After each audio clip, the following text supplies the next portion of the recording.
Growing up in my family was like living in a twisted reality show where I was the perpetual underdog, and my younger brother Mike was the undisputed star. From the moment he could walk, Mike was showered with praise, attention, and unconditional love, while I was left to navigate a minefield of unfair expectations and constant criticism. It wasn't just subtle favoritism, it was blatant, suffocating, and relentless. Mike could do no wrong in my parents' eyes, and I could do no right. If he broke something, I was blamed.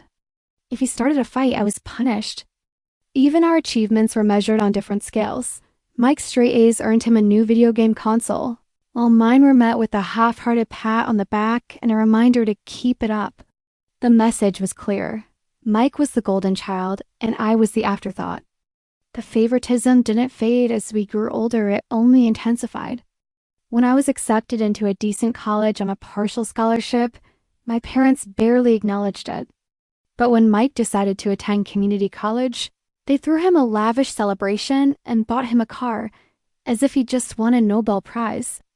Never mind that I had been biking 5 miles each way to my part-time job for years, scraping together every penny to support myself.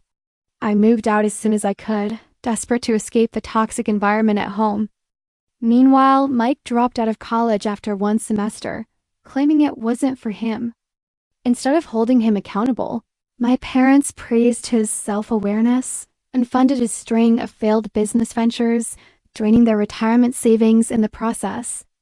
Every family gathering became a painful reminder of my place in the hierarchy. Holiday dinners were a gauntlet of backhanded compliments and not-so-subtle digs. "Oh, you're still in that entry-level position?" my mother would say, her voice dripping with faux concern. "Well, Mike is considering starting another business. He's so entrepreneurial." It didn't matter that I was building a stable career while Mike was burning through their money. My parents' narrative was set in stone. Mike was the prodigy and I was the disappointment. The emotional toll was crushing. I tried to maintain a relationship with Mike, reaching out and attempting to connect, but it was always one-sided. If I got a promotion, he'd suddenly have a big opportunity on the horizon. If I started dating someone, he'd miraculously be in a serious relationship. It was as if he couldn't stand the idea of me having something he didn't. And through it all, my parents cheered him on, oblivious to the damage they were causing. Looking back, I can see how this toxic dynamic set the stage for the ultimate betrayal. Mike wasn't just the golden child, he was a master manipulator, conditioned by years of indulgence to believe he was entitled to whatever he wanted. And when he set his sights on my fiancée, Sarah, he didn't hesitate to take what he thought was his. But that's a story for another time. For now, all I can say is this. Growing up in the shadow of Mike's golden halo was a nightmare, and it shaped me in ways I'm still trying to unravel. Meeting Sarah was like finding a lifeline in the storm of my chaotic family life. She was everything I'd ever wanted in a partner: smart, funny, kind, and breathtakingly beautiful. For the first time in my life, I felt truly seen and valued. Sarah was my escape, my sanctuary from the constant comparisons and the suffocating favoritism that had defined my relationship with my family, especially with Mike. But little did I know, the very dynamic that had haunted me since childhood would eventually destroy the one good thing I managed to build for myself. Sarah and I met through Mike, of all people. She was a friend of one of his many short-lived girlfriends, and from the moment we started talking, there was an undeniable connection. We clicked instantly, and for the first time, I felt like I had something that was entirely mine, something Mike couldn't overshadow or take away. Or so I thought. Looking back, I should have seen the warning signs. Mike, who had always been indifferent to my life, suddenly took an unusual interest in Sarah. He would ask about her constantly, wanting to know every detail about her likes, dislikes, and even her childhood. At the time, I brushed it off as him finally trying to connect with me, but now I realize it was something far more sinister. Our relationship blossomed quickly. Sarah and I moved in together after a year of dating, and life felt like it was finally falling into place. We had stable careers, traveled together, and talked about our future with excitement. I proposed to her on our 4th anniversary, and when she said yes, I felt like I had finally won at something. For once, I wasn't the overlooked, underappreciated son. I was a man with a loving partner and a bright future ahead. But that future came crashing down in the most devastating way imaginable. The cracks started to show after our engagement. Sarah became distant, always glued to her phone, smiling at texts she claimed were from work friends. She started going out more, coming home late with excuses that didn't quite add up. I trusted her completely, so I ignored the red flags. After all, Mike was my brother, and despite his flaws, I never thought he would stoop so low. But I was wrong. Dead wrong. The truth came out 4 months ago in the most brutal way possible. Sarah sat me down, tears streaming down her face, and confessed that she had been having an affair with Mike. My heart stopped. The words hit me like a sledgehammer, shattering everything I thought I knew about love, trust, and family. My own brother, the golden child who had always been handed everything, had betrayed me in the most unforgivable way. The betrayal cut deeper than anything I had ever experienced. It wasn't just Sarah's infidelity. It was the fact that Mike, who had spent his entire life being coddled and praised, had once again proven that he would stop at nothing to get what he wanted. In that moment, everything I'd endured growing up came rushing back: the favoritism, the gaslighting, the constant feeling of being second best. Mike had always been the center of attention, the one who could do no wrong. And now he had taken the one person who made me feel like I mattered. The pain was unbearable, but it was also a wake-up call. This wasn't just about Sarah and Mike. It was about a lifetime of being pushed aside, of being told I wasn't good enough. And now, standing in the wreckage of my relationship, I realized that I could no longer ignore the toxic patterns that had defined my family for so long. The question was, what would I do about it? The night Sarah dropped the bombshell will forever be etched in my mind as the moment my world collapsed. She sat me down, her hands trembling and tears streaming down her face, and told me she was pregnant. For a brief, fleeting second, my heart soared. I thought this was the beginning of a new chapter for us, the family I had always dreamed of. But then she shattered that illusion with 4 words that felt like a knife to the chest. "It's not yours." My stomach churned and my mind raced. When I asked who the father was, she hesitated, her voice barely above a whisper. "It's Mike." The room spun. Mike. My brother. The golden child who had spent his entire life being handed everything on a silver platter. The same brother who had always been the center of my parents' universe, the one who could do no wrong. And now he had taken the one thing that was truly mine, the woman I loved, the future I had built with her. The betrayal was so profound, so unimaginable, that it felt like the ground had been ripped out from under me. I couldn't breathe. I couldn't think. All I could feel was a searing, all-consuming pain that seemed to tear through every fiber of my being. Sarah tried to explain, her words tumbling out in a frantic, tearful mess. She said it had started at our engagement party, of all places. Mike had approached her, planting seeds of doubt in her mind, telling her she was making a mistake by marrying me. He played on her insecurities, convincing her that he could give her everything I couldn't. It wasn't a one-time mistake, it had been going on for months. Months of lies, of deceit, of her wearing the ring I had given her while sneaking around with my own brother. The thought made me physically ill. I didn't yell. I didn't scream. I just sat there numb as Sarah begged for forgiveness, her voice cracking with desperation. She said it was a mistake, that she loved me, that she didn't mean for any of this to happen. But her words were meaningless. How could I believe her when she had been lying to my face for months? How could I ever trust her again? I stood up, my legs shaking, and told her to leave.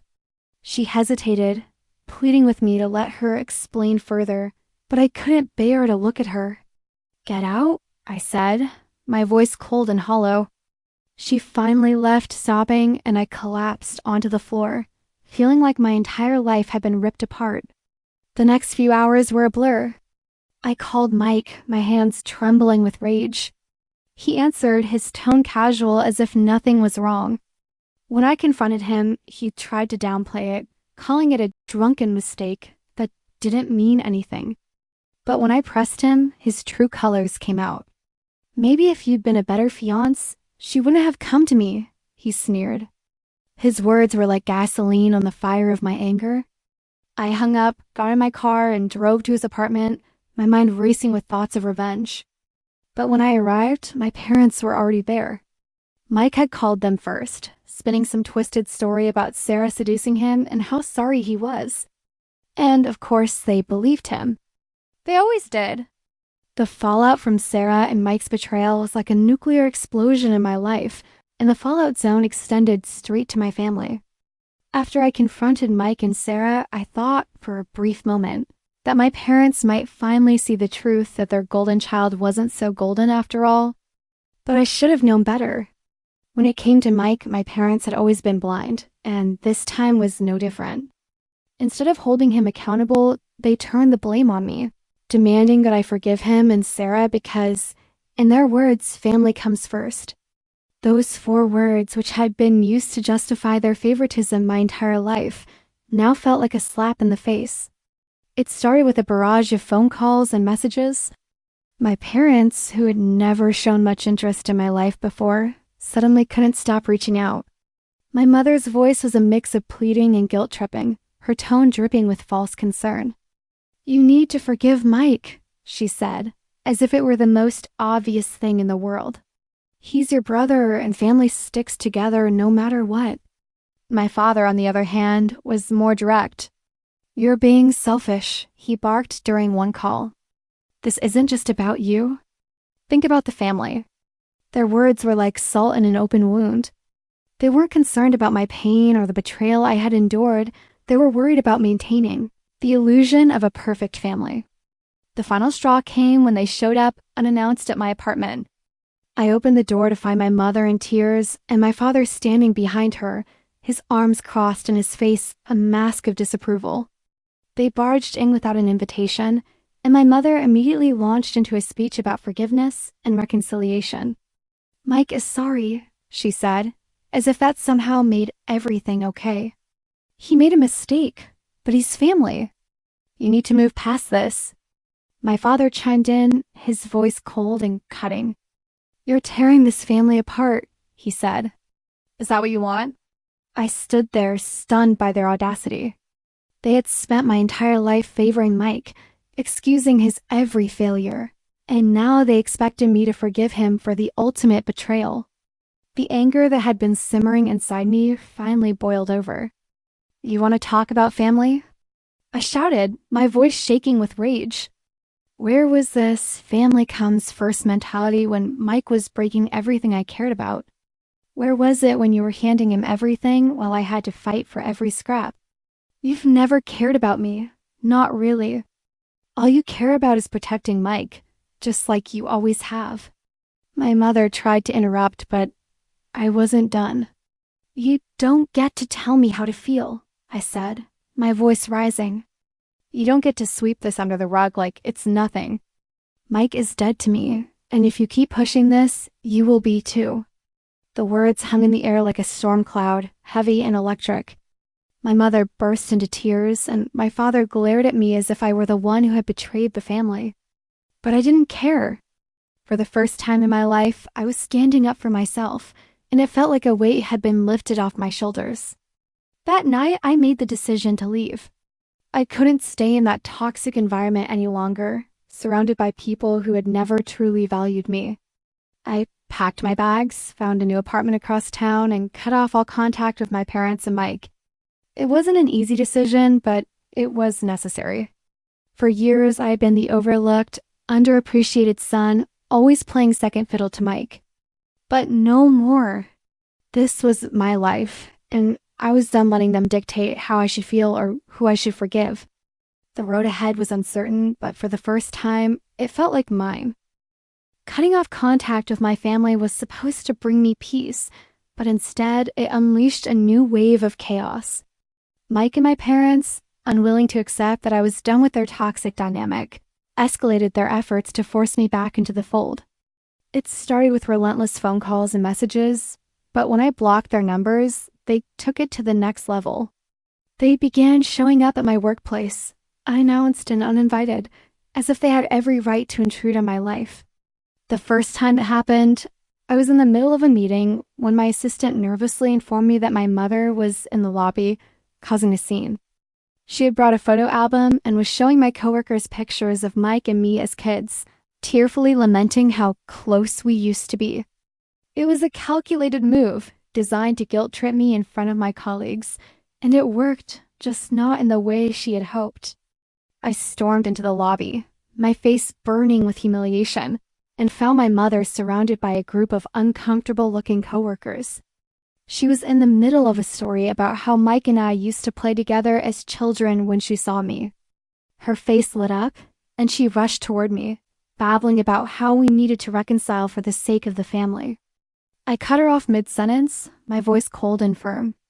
"You need to leave," I said. "Now? If you don't, I'll call the police." Her face crumpled, and for a moment, I felt a pang of guilt.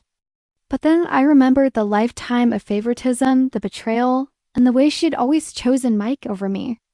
The guilt evaporated, replaced by a steely resolve.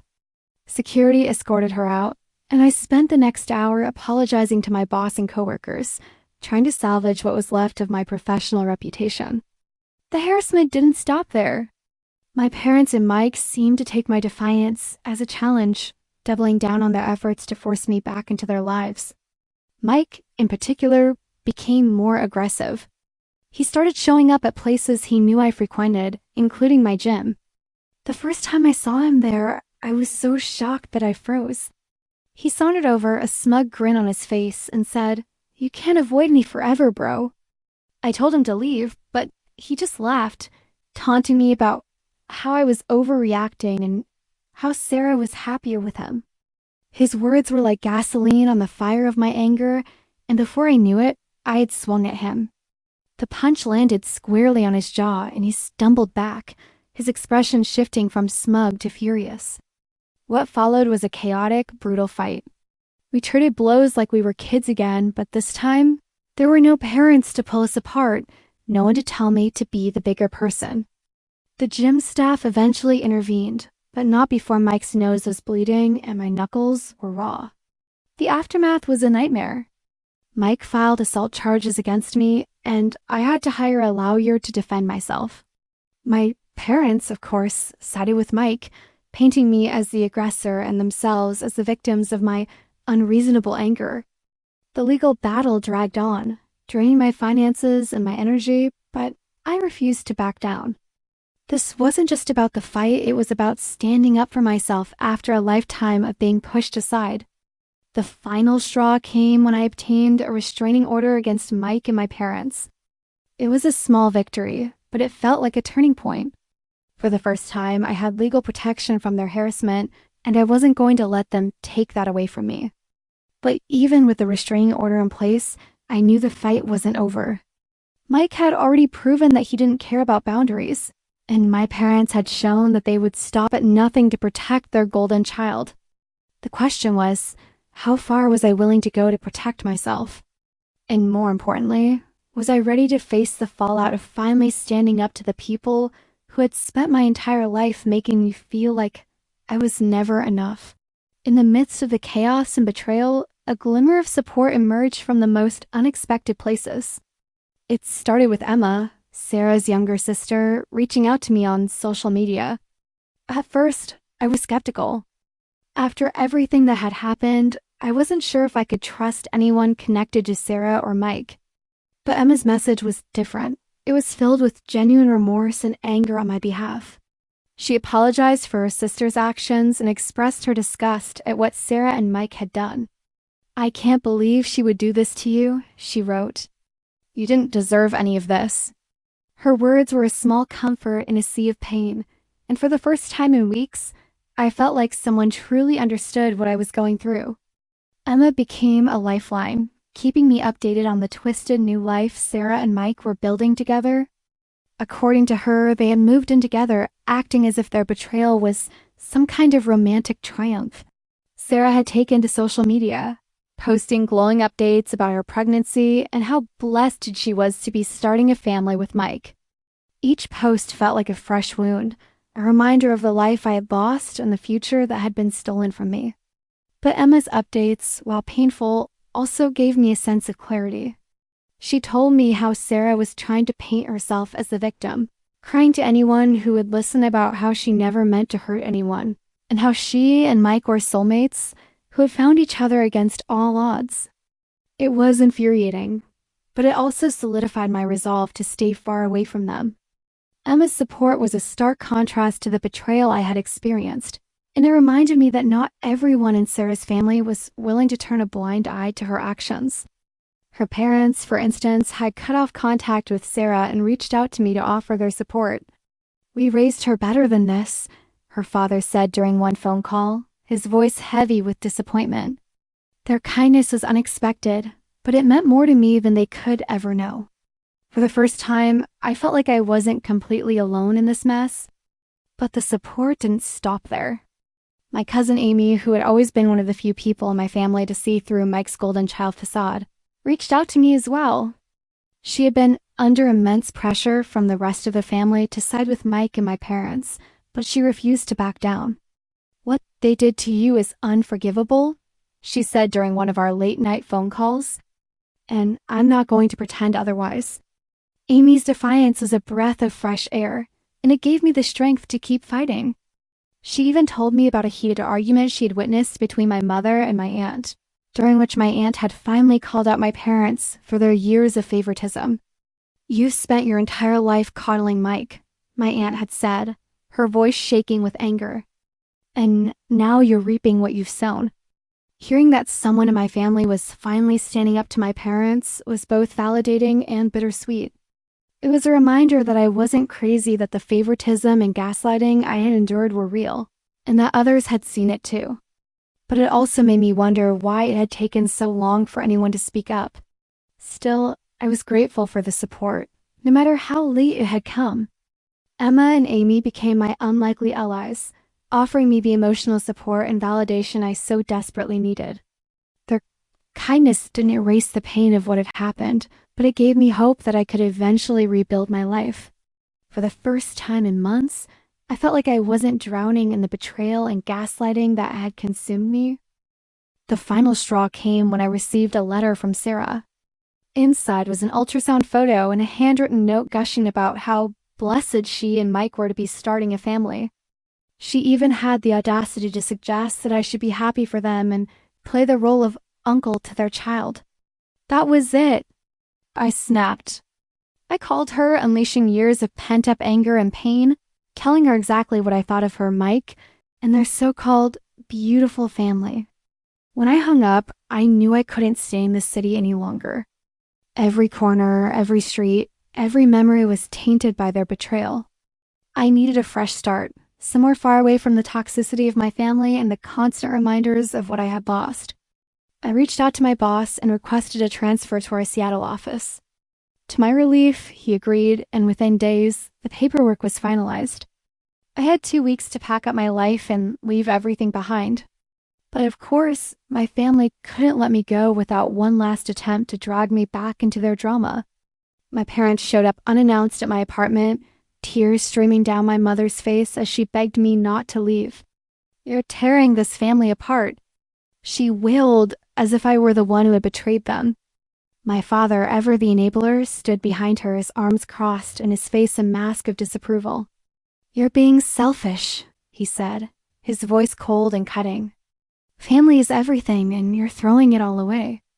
I didn't engage. I simply called the police and had them removed for violating the restraining order. As they were escorted out, my mother screamed that I would regret this, that I was abandoning the family. But for the first time in my life, I didn't feel guilty. I felt free. Mike, true to form, took to social media to paint himself as the victim, posting a long rant about how some people can't handle seeing others happy. It was laughable, but it didn't matter. I was done with their games, their manipulation, and their endless excuses. Seattle was my chance to start over, to build a life where I wasn't constantly overshadowed by Mike or weighed down by my parents' favoritism. And this time, I wasn't looking back. As I settled into my new life in Seattle, I made a conscious decision to leave the past behind. The betrayal, the gaslighting, the endless favoritism. It was all part of a chapter one was determined to close. For the first time in years, I felt a sense of control over my life. The move wasn't just about escaping the toxicity of my family.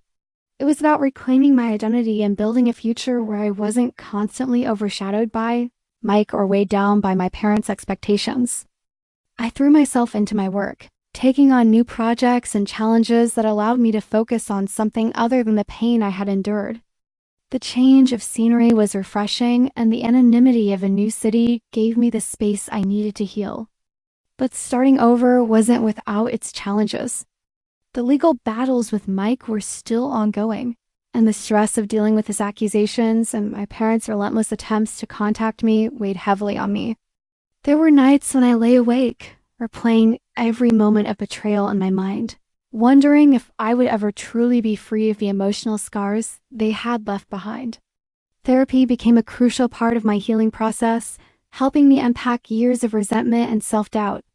It wasn't easy, but for the first time, I felt like I was making progress. Despite the lingering shadows of the past, I began to find moments of peace. I explored my new city, taking long walks along the waterfront and discovering hidden coffee shops that became my safe havens. I even started to tentatively rebuild my social life, though the idea of trusting someone new still felt daunting. The wounds were still fresh, but I was determined not to let them define me. I owed it to myself to create a life where I wasn't constantly looking over my shoulder, waiting for the next betrayal. As I look to the future, I hold on to the hope that I will find the happiness and peace that has eluded me for so long. Seattle represents a fresh start, a chance to rewrite my story on my own terms. I don't know what the future holds, but for the first time in a long time, I feel like I'm moving in the right direction.